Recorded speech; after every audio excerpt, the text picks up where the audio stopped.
Halo semuanya, kenalin nama aku Fahri Ilham Ramdhani, aku dari Prodi Teknik Pertanian Angkatan 2024. Jadi di video kali ini aku mau ngejelasin beberapa alat klimatologi yang udah kemarin aku lihat di stasiun klimatologi Ciparanje.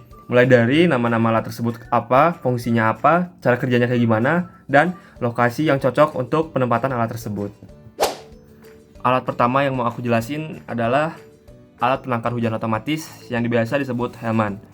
Nah, kenapa sih alat ini disebut Hellman? Karena penemu dari alat ini adalah Profesor Gustav Hellman, sehingga alat ini disebut Hellman. Sesuai dengan namanya, fungsi dari alat ini adalah mengukur curah hujan, tetapi dalam hitungan 1 hari. Jadi, nantinya ketika hujan turun, air hujan akan masuk ke dalam corong dan mengalir menuju leher corong, lalu mengalir lagi menuju selang karet. Nantinya setelah melewati selang karet, air hujan akan dikumpulkan di tempat yang namanya tabung kolektor. Nah, di dalam tabung kolektor ini ada yang namanya semacam pelampung, yang dimana pelampung ini tuh terikat dengan pena atau pulpen. Nantinya ketika air masuk ke dalam tabung kolektor, air tersebut akan mengangkat pelampung naik dan juga mengangkat penanya naik. Nantinya pena ini akan menggores kertas yang namanya kertas pias. Nah, kertas pias ini tuh adalah kertas yang akan menunjukkan intensitas hujannya. Di dalam kertas pias ini terdapat 24 angka yang mewakili 24 jam dalam 1 hari. Alat ini memiliki kapasitas maksimal itu di 10 mm, dan apabila sudah penuh, maka airnya akan keluar menuju selang sifon dan berakhir di ember penadah. Untuk alat ini sendiri, alat ini cocok ditempatkan di area terbuka yang tidak banyak pohon, tidak banyak bangunan tinggi, sehingga curah hujan dapat tertampung secara akurat.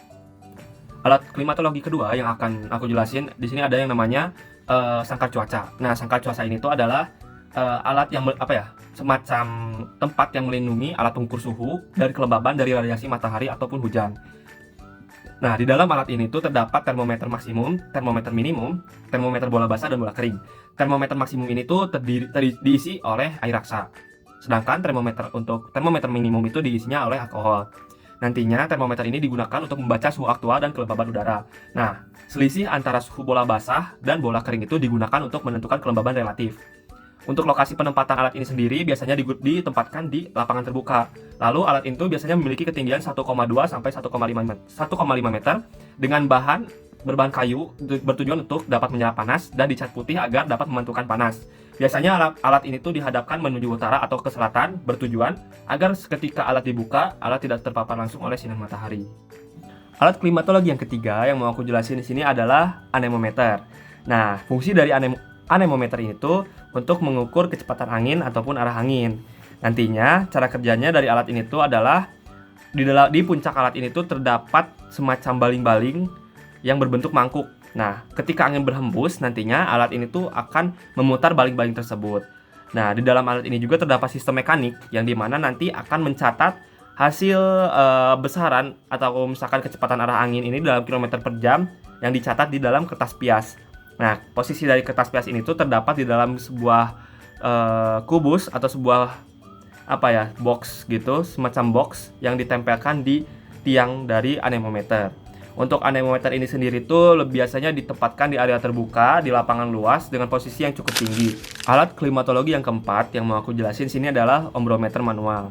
Ombrometer manual ini tuh sama seperti alat pengukur curah hujan yang sebelumnya, tapi alat ini tuh sesuai dengan namanya ini tuh manual. Jadi nantinya ketika hujan terjadi, air hujan akan masuk ke dalam corong berdiameter biasanya ukuran di 11,3 cm. Nanti di bawah corong itu tuh ada namanya wadah penadah. Nah, di wadah penadah ini tuh air hujan akan ditampung, lalu akan diukur itu menggunakan gelas ukur. Jadi dari wadah penadah itu ada keran lagi di bawahnya untuk dibuka, nanti airnya akan mengalir dan masuk ke dalam gelas ukur. Lalu di situ bisa diukur volumenya untuk mengetahui jumlah curah hujan. Nah, biasanya alat ini tuh ditempatkan di area terbuka, bebas dari halangan atau pepohonan bangunan tinggi agar hujan tertangkap secara merata.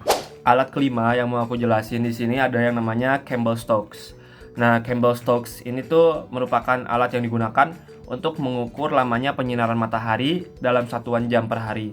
Jadi, di dalam alat ini terdapat semacam bola kaca yang akan memantulkan atau meneruskan sinar matahari itu ke kertas pias. Jadi, nantinya kertas pias yang ada di bawah bola tersebut akan terbakar dan kertas pias ini tuh mempunyai skala yang sudah ditentukan. Nah, di dalam kertas pias ini tuh terbagi menjadi tiga jenis. Yang pertama itu adalah kertas pias lengkung panjang, Yang ini tuh digunakan di tanggal 11 Oktober sampai 28 Februari, yaitu di musim hujan. Lalu ada kertas pias lengkung pendek yang biasa digunakan di tanggal 11 April sampai dengan 10 Oktober, itu di musim kemarau. Lalu ada di kertas pias lurus, ini biasa digunakan tanggal 1 Maret sampai dengan 10 April, biasanya di musim transisi antara musim hujan ke musim kemarau.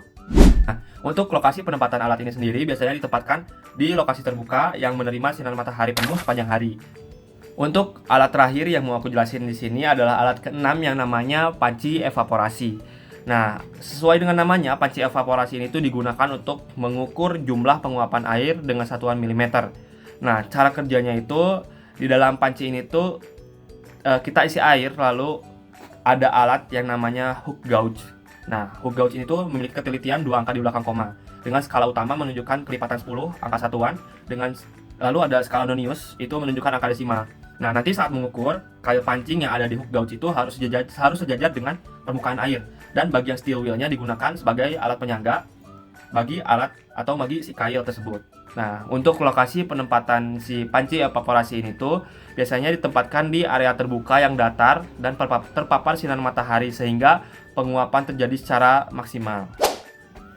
Mungkin cukup sekian yang bisa aku sampaikan di video kali ini.